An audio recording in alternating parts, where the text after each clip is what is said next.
যখন হচ্ছে তখন বিভিন্ন কারণেই হচ্ছে, আপনি জানেন কারণ প্রতিকূল, সৃজন, একাধিক নাম আসছে।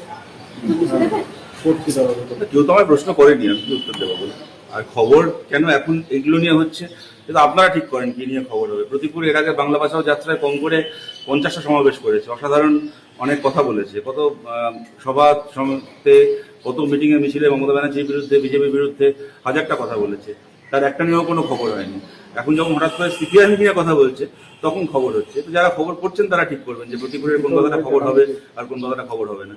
কিন্তু 2026-এর আগে এই কথার উপর একটা ন্যারেশন তৈরি হয়েছিল যে সিপিআইএম কোথাও নেই, সিপিআইএম শূন্য।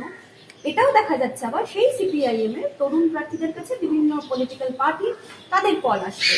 তার মানে মার্কেট ভ্যালু তো সিপিআইএম এর লোকজন ছেলে মেয়েদের বেশি, সেটা মনে করে? এবং ওইভাবে দেখছি না ব্যাপারটা।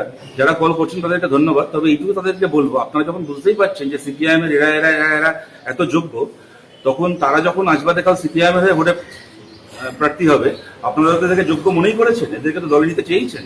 সুতরাং এরা যখন সিপিএম এর হয়ে দাঁড়াবে, এদের যোগ্যতা অনুযায়ী এদেরকে ভোট দেবেন আপনারা। তৃণমূলের নেতা কর্মীদের কাছে আবেদন থাকলো, যাকে নিজেই প্রার্থী করতে চান সে যদি অন্য দলেরও প্রার্থী হয়, সিপিএম এর প্রার্থী হয়, তাকে ভোট দেবেন না কেন? সুতরাং সায়নকে যদি বিজেপি এখন ফোন করে দলে চাইতে পারে, তাহলে আজবাদে কাল যদি সায়ন বামপন্থীদের পক্ষ থেকে প্রার্থী হয়, তাহলে যেন সায়নকে ভোটটা দেয় বিজেপি সমর্থকরা। মানে ওদের নেতারাই মনে করে যে ওদের দলের লোকেদের থেকে সায়নের যোগ্যতা বেশি। আপনারা যারা তরুণ প্রজন্ম, তারা এই সিচুয়েশনে দাঁড়িয়ে কিভাবে মোকাবিলা করবেন? কারণ বিভিন্ন দিক থেকে এই বক্তব্য উঠে আসছে যে সিপিআইএম এর প্রতি তাহলে আস্থা হারাচ্ছে। দেখুন, এটা না মোকাবিলার প্রশ্ন না, এটা আপনারা এই মিডিয়াতে দু চারজন যারা আছে, যাদের খবরের কাগজে নাম বেরোয় বা কয়েকটা ভোটে প্রার্থী হয়েছে, তরুণ প্রজন্ম যদি তাদেরকে খালি বোঝা হয় তাহলে তো সমস্যা। গোটা বাংলা জুড়ে আমাদের হাজার হাজার লাখ লাখ তরুণ কর্মী রয়েছে। আমাদের এরকম অনেক কর্মী রয়েছেন, পাশের বাড়ির মানুষ জানেন যে মাঝরাত্রিবেলা কোনো দরকার পড়লে তৃণমূলকে পাবো না, বিজেপিকে পাবো না, একে যদি ফোন করি মাঝরাত্রিবেলা আমার পাশে এসে দাঁড়াবে। রেড ভলেন্টিয়ার, যখন কোভিডের সময় রেড ভলেন্টিয়ার হয়ে আমাদের গোটা বাংলা জুড়ে আমাদের রেড ভলেন্টিয়ারটা কাজ করছিল, এরকম ঘটনা ঘটেছে। আমি বলছি মাইকেল দা বলে আমাদের একজন তরুণ কমরেড আসানসোলে, গোটা পরিবার মারা গেল কোভিডের সময় রেড ভলেন্টিয়ার হয়ে কাজ করতে গিয়ে। সে নিজে কোভিড আক্রান্ত হলো, তার স্ত্রী, তার বাবা, তার মা, 4 জন মারা গেল কোভিডে। এরকম আমাদের তরুণ কর্মীরা রয়েছে, নিজের জীবনকে সংকটে ফেলে কাজ করেছে। সুতরাং তাদের সিপিআইএম এর প্রতি আস্থা হারানোর প্রশ্ন নেই, তাদের সিপিএম এর প্রতি আস্থা আছে যে সিপিআইএমই পারবে পশ্চিমবাংলাতে একটা সুস্থ ভারতে একটা সুস্থ রাজনৈতিক সংস্কৃতি ফেরাতে।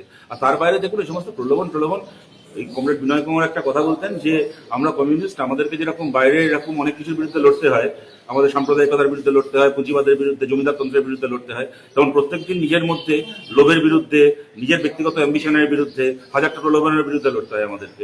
এইটা জেনেই আমরা সবাই কমিউনিস্ট হয়েছি। সুতরাং এগুলো নতুন কিছু না আমাদের।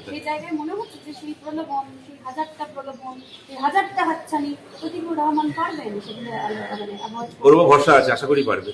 ও এখনো অব্দি এমন কিছু বলেনি, ওর কিছু কথা নিশ্চয়ই এমন আছে যেগুলো কিনা প্রশ্ন করার বা বিতর্ক কে ট্রিগার করার মতো, যার মধ্যে অনেক উপাদান রয়েছে।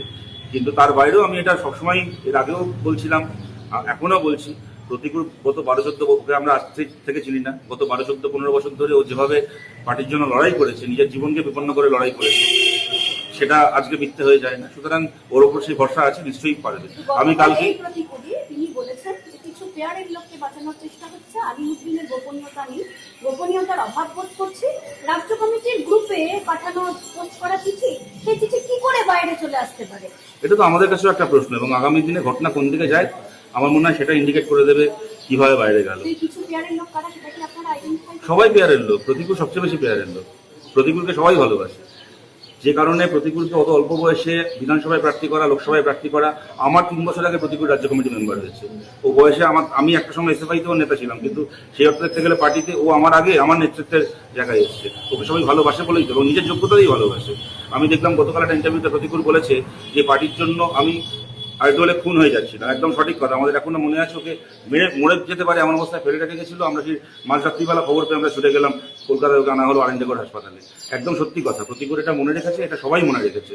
যেমন আমি পার্টির জন্য খুন হয়ে যাচ্ছিলাম, এটা যদি কারো মনে থাকে তার নিশ্চয়ই এটাও মনে আছে তাকে কারা খুন করছিল। আমার দুটো বিষয়ে রিঅ্যাকশন